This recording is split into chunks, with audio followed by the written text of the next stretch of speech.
What if I told you that everything we've been taught about surviving winter was known to Native Americans thousands of years before modern technology existed?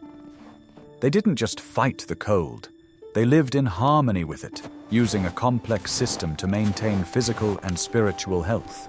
There were no pharmacies in their world, but every forest and every plain was a living library of knowledge. Watch the video to the end, and you'll learn how simple herbs, hot stones, and even their own breath helped them stay healthy during the harshest months of the year.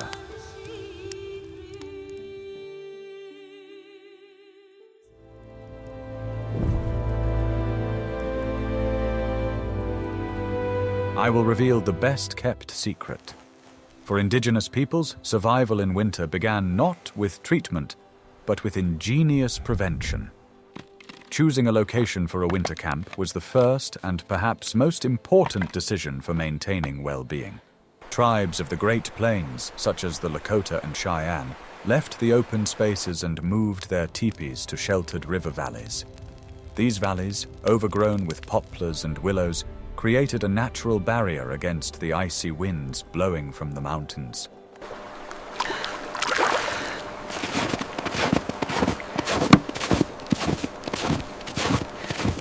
The very location of the camp was a form of preventive medicine. Proximity to a river that did not freeze provided access to water, and the surrounding forest served as a source of fuel. Poplar wood, although not very hot, burned slowly and evenly, which was ideal for keeping dwellings warm. This strategic planning reduced unnecessary energy expenditure and conserved strength. At the same time, in the northeast, the Iroquois demonstrated a different approach to collective health. Their longhouses, or haudenosaunee, were true masterpieces of communal living. These massive structures made of wood and bark housed dozens of families, and their very design helped to conserve heat. Multiple hearths located along a central passageway created a warm and stable indoor environment. Life in a longhouse was not just a way to survive the cold, but also a form of social support. Warmth was shared, as were food supplies gathered during the summer. This communal structure reduced stress and physical strain on each individual. Health in Iroquois culture was not an individual responsibility, but a collective one. Subarctic peoples, such as the Cree, faced even more extreme conditions. Their survival depended on mobility and a deep understanding of snow. They built temporary shelters using snow as insulation. This ability to adapt and use the cold itself to their advantage was the pinnacle of their knowledge of winter well-being.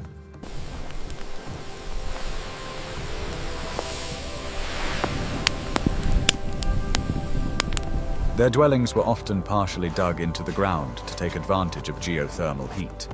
The walls were sealed with moss and snow, creating a barrier that even the most severe frost could not penetrate. Inside such a shelter, strict order was maintained to conserve precious heat as much as possible. All of these strategies, choice of location, type of dwelling, social structure, were aimed at one thing: minimizing the impact of cold on the body. They understood that the best way to stay healthy was to not let the body even begin to freeze. It was a philosophy of proactive well-being, not reactive treatment. Always remember the teachings of the fire, child. It is the heart of our survival. Keep it fed and... For them, health was not an abstract concept. It was the direct result of correct actions and harmonious relationships with the environment. Winter was not an enemy, but rather a strict teacher who demanded respect, preparation, and discipline. Violating these rules led to a loss of balance. Retaining heat was only the first step in a complex system of winter wellness.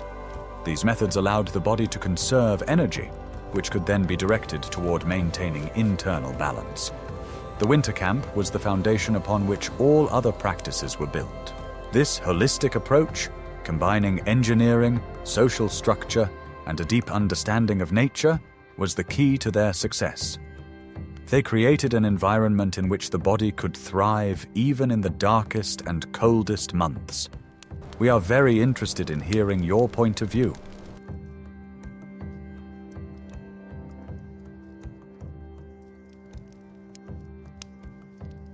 What do you think about this approach, where prevention and proper organization of daily life are more important than the treatment itself?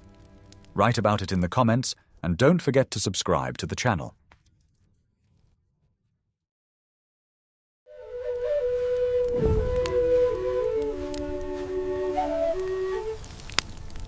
Are you ready to learn the truth about the most ancient and powerful cleansing ritual in North America? Long before the advent of modern spas, indigenous peoples practiced what we now call the sweat lodge. Among the tribes of the Great Plains, such as the Lakota, it was called inipi. It was not just a way to warm up, but a deep spiritual ritual of purification of the body and mind. The structure of the sweat lodge was simple, but full of symbolism. The low dome-shaped frame was made of young, flexible willow branches. Willow was considered a sacred tree, capable of bending but not breaking, symbolizing resilience and flexibility. The frame was covered with several layers of thick hides, most often bison, which completely blocked out the light and retained the steam. The central element of the ritual was stones, which were called grandfathers, or ancestors. These were special stones, often of volcanic origin, capable of withstanding intense heat without cracking. They were heated for many hours in a huge fire near the entrance to the steam bath. The process of heating the stones was a separate ceremony. The keeper of the fire made sure that each stone was red hot. Then, one by one, they were carried into the steam bath on special poles and placed in a pit in the center. The entrance was tightly closed, plunging the participants into complete darkness. Once the stones were in place, the ritual itself began. The leader of the ceremony sprinkled water on the hot stones, often using a bunch of grass for this purpose. The meeting of water and fire produced thick, scorching steam that instantly filled the small space. The temperature inside rose very quickly, forcing the body to react. This intense heat was not just a physical test, it served a purifying purpose. It was believed that the sweat pouring from the body carried away not only physical impurities, but also mental burdens, bad thoughts, and negative energy. It was a reboot for the entire body. Inside the darkness and steam, participants often sang sacred songs or prayed. The sound of a drum, if used, symbolized the heartbeat of Mother Earth.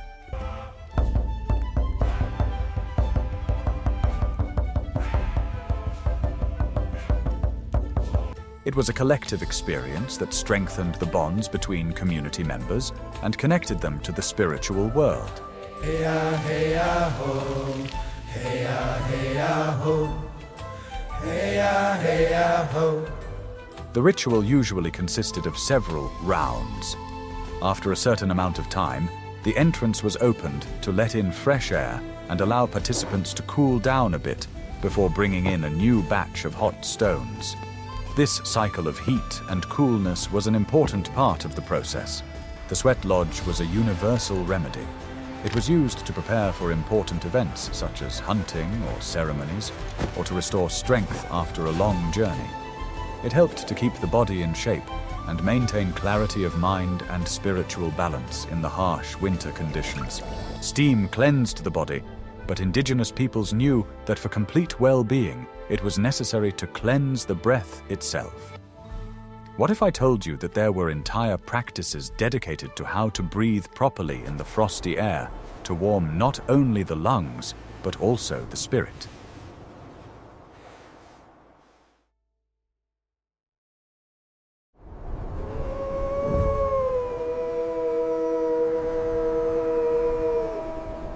What survival experts don't talk about is that for indigenous peoples, breathing was not just a physiological process, but a tool for managing internal energy. In the icy air of the subarctic or on the wind-swept Great Plains, improper breathing could lead to rapid heat loss. Indigenous peoples developed methods that turned this seemingly automatic process into a conscious practice. Subarctic peoples, such as the Athabascans, lived in conditions where temperatures regularly dropped to extremely low levels. They intuitively understood that breathing through the mouth in severe cold was a direct path to cooling down. From childhood, they were taught to breathe slowly and deeply through the nose only.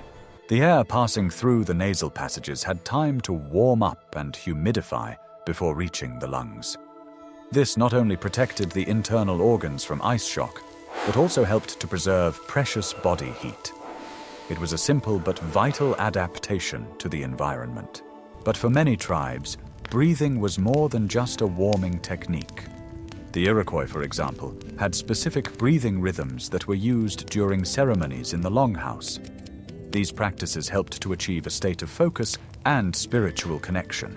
Slow, rhythmic breathing was believed to help calm the mind and bring the spirit into balance. In the silence of the winter longhouse, with the blizzard raging outside, these practices were a way to maintain inner harmony. It was a form of meditation accessible to everyone. On the Great Plains, warriors and hunters also used breath control.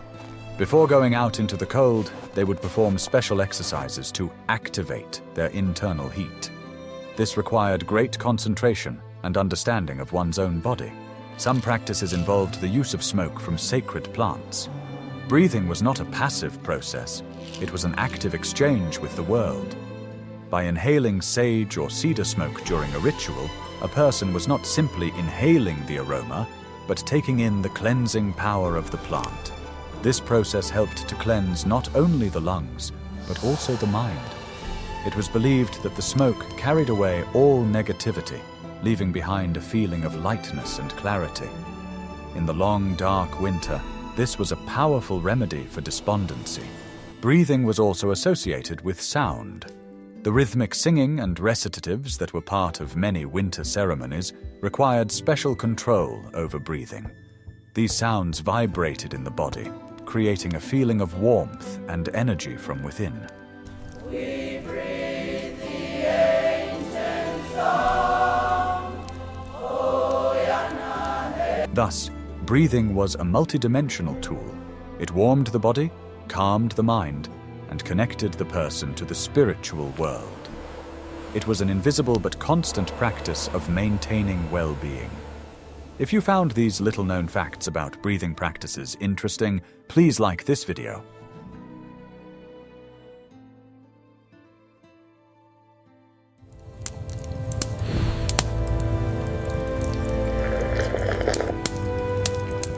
What if I told you that the simplest and most accessible source of winter health was literally under everyone's feet, even under the snow? The peoples of the eastern woodlands, such as the Iroquois and their northern neighbors, the Cree, were masters at using what the winter forest provided. They knew how to prepare warming infusions that kept them strong and alert. One of the most common and important winter beverages was pine needle tea. Pine, spruce, and fir trees were readily available year-round. Their needles did not fall off, making them a reliable resource during the coldest months. This tea was not just a hot liquid, it was a source of valuable nutrients. Collecting pine needles was easy. People gathered young, bright green needles from the ends of branches. They could be used fresh or dried for future use. To prepare the drink, the pine needles were finely chopped and poured over with hot, but not boiling water, allowing them to steep. This method allowed them to extract the maximum benefit from the pine needles without destroying their valuable components. The drink was fragrant, with a resinous taste, and it warmed you up from the inside. It helped fight fatigue and gave a boost of energy during the short winter days. In addition to pine, cedar, or more precisely western thuja, often called the tree of life, was also actively used. Infusions made from its flat, scaly twigs were valued for their cleansing properties. This drink had a strong, distinctive aroma and was used to maintain overall health. The Iroquois also made teas from the bark of certain trees. For example, the bark of young cherry or elm trees was used to make warming and soothing drinks. Collecting bark was a task that required knowledge. It had to be removed carefully without damaging the tree. Dried mint or raspberry leaves collected in the summer were also stored. They were added to winter teas to improve the taste and give the drink additional properties. Mint helped to calm the digestion, which was important with the monotonous winter diet. These infusions were an integral part of everyday life. They were drunk in the morning to invigorate, and in the evening to relax and warm up before bed. It was a simple but very effective way to maintain health. Knowledge of these plants was passed down from generation to generation. Children were taught to recognize the right trees and herbs, how to collect them correctly, and how to prepare them. The forest was their pharmacy, and they knew how to read its recipes. Preparing a hot drink was also a social ritual. In a longhouse or around a campfire, families gathered together, sharing warmth and stories. This simple act strengthened community ties and boosted morale. In the next chapter, we will learn what herbs were used to maintain health on the windswept Great Plains.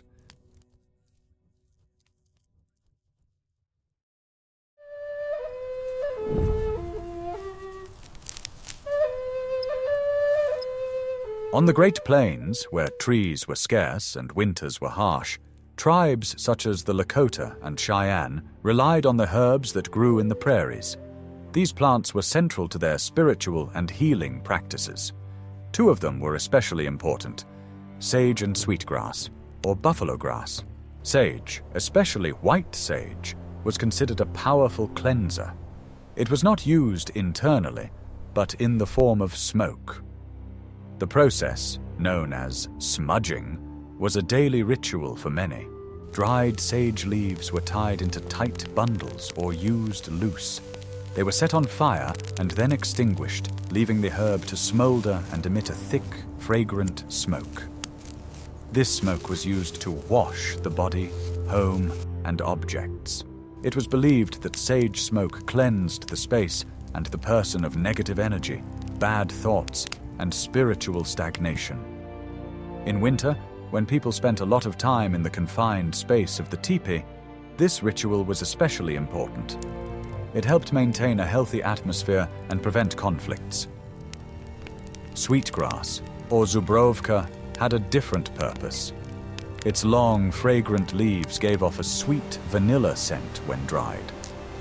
This grass was usually braided into plaits and set on fire to attract positive energy and good spirits. If sage purified, sweetgrass invited prosperity.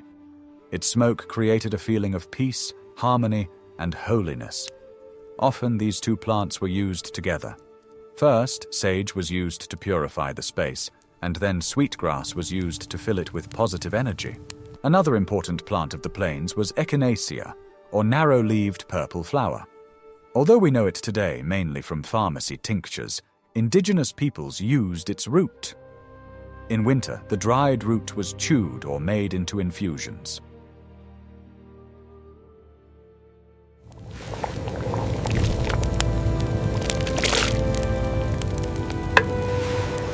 Guess what was the main fuel that allowed indigenous peoples to survive the winter? The answer is simple: the right food. The winter diet was carefully planned and based on supplies made during the warm season. It was a survival strategy based on calories and nutrients. For the tribes of the Great Plains, bison was the staple of the winter diet. But not just fresh meat. The main invention was pemmican, the concentrated superfood of that era. It was made from bison meat that had been dried and ground into powder. This meat powder was mixed with melted bison fat in a ratio of about 1:1. Dried berries, such as wild cherries or urga, were often added to the mixture for flavor and extra vitamins. The resulting mixture was stored in rawhide bags. Pemmican was the ideal winter food. It was incredibly high in calories, light, did not spoil for a long time, and did not require cooking. A small piece of this product could sustain a hunter or warrior for a whole day. It provided the inner warmth that was necessary for working in the cold. In the northeast, the Iroquois had their own energy base, the Three Sisters. This is the famous triad of corn, beans, and squash. These crops were grown together, stored in dried form, and formed the basis of the winter table. Corn was dried on the cob and stored in woven boxes or special pits. Beans and squash were also dried. Together, these three products provided a nearly complete set of essential amino acids, carbohydrates, and fiber. It was a balanced vegetarian diet. In winter, These supplies were used to make thick soups and porridges. Food cooked in a common pot in a longhouse was not only nutritious but also unifying. It provided not only physical but also social warmth, strengthening the sense of community.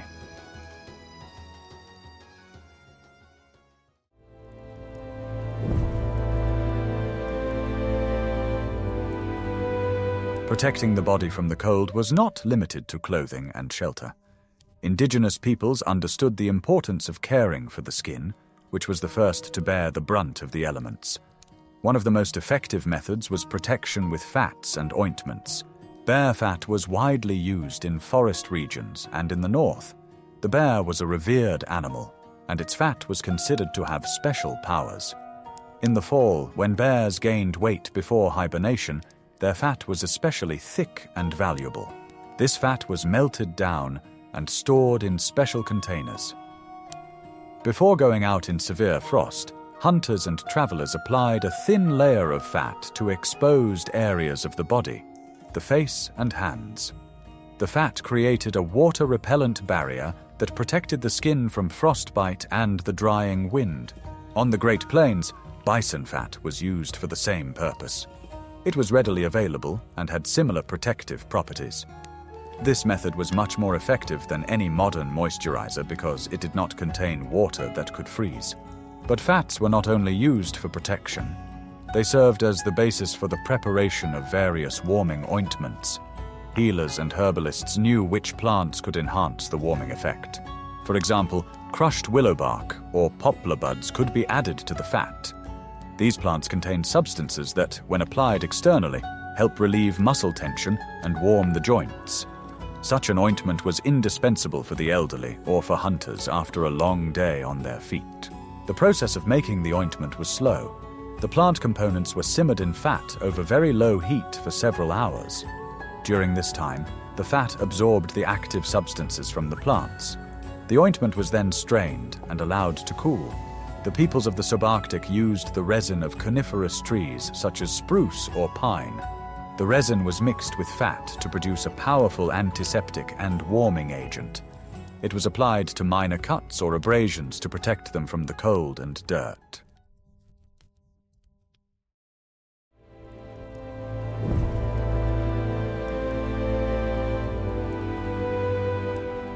Among all the plants used by indigenous peoples, one stood out in particular.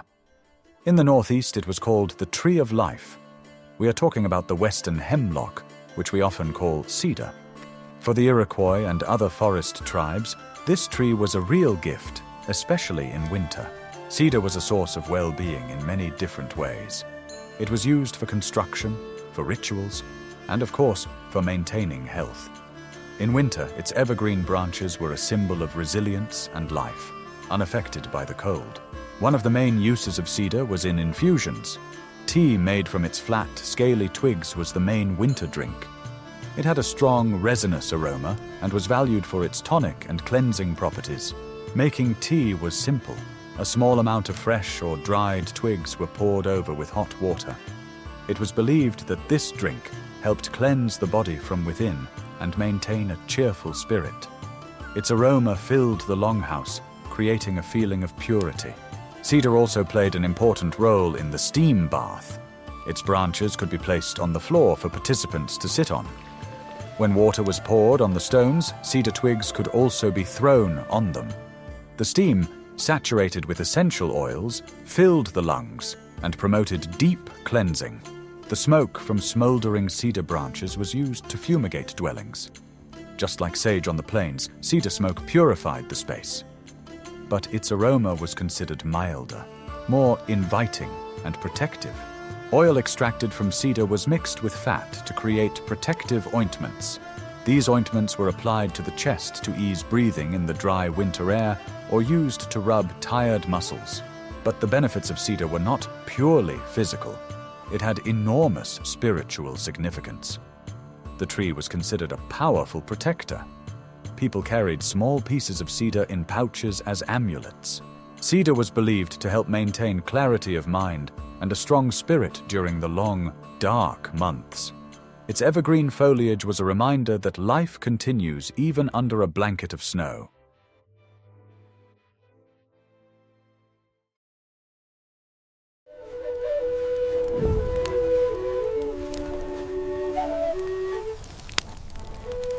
In all these complex health maintenance systems, one person played a central role: the healer, or medicine person. This was not simply a doctor in the modern sense. This was a keeper of ancient knowledge, a spiritual mentor, and a link between the world of humans and the world of nature. Healers did not become healers of their own volition. Usually this path began with visions or special signs that indicated a person's calling. Training lasted for decades, often from early childhood. The future healer studied hundreds of plants. He had to know not only what each plant looked like, but also where it grew, at what time of year it should be harvested, and which part of it to use: the root, leaf, bark, or flower. Gathering herbs was a sacred ritual.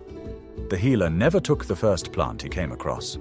He first had to ask permission from the spirit of the plant, explain what it was needed for, and leave an offering, such as a little tobacco. The healer's knowledge was not limited to botany. He was an expert in the rituals, songs, and prayers that accompanied any healing process. It was believed that without the right spiritual attitude, the plant itself would not give its full power. In winter, the role of the healer was especially important. He kept track of the supplies of herbs dried in the summer. He knew which infusions to prepare for the general strengthening of the spirit in the community, and which herbs to use for fumigating dwellings to maintain a healthy atmosphere. The healer was also a master of diagnosis, but his approach was holistic. He did not just look at physical symptoms. He tried to understand where a person's life had gone wrong, in their relationships with their family, with nature, or with the spiritual world.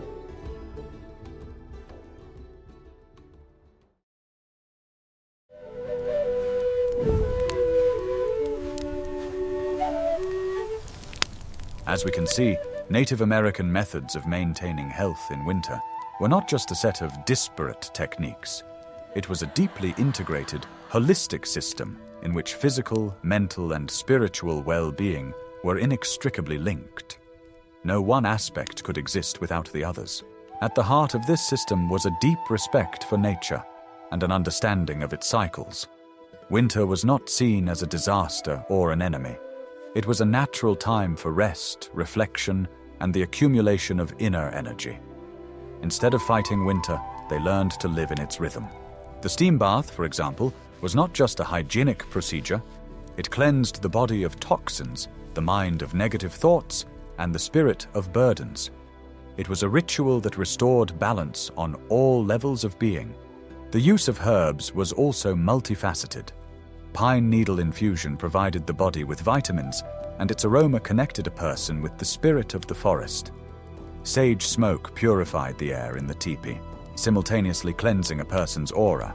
The diet was aimed not only at satiety, but also at generating inner fire. High-calorie pemmican or nutritious soup made from the Three Sisters were fuel that allowed the body to withstand the cold. But the act of eating itself was often communal, strengthening social bonds. Breathing practices and meditation were tools for managing internal energy. They taught that a calm mind and steady spirit were as important for warmth as the fire in the hearth. A person who was in harmony with themselves was more resilient to external challenges. The social structure was also part of the healthcare system. Living in close contact in a longhouse or winter camp required cooperation and mutual support. A sense of community and belonging was a powerful factor in psychological well-being.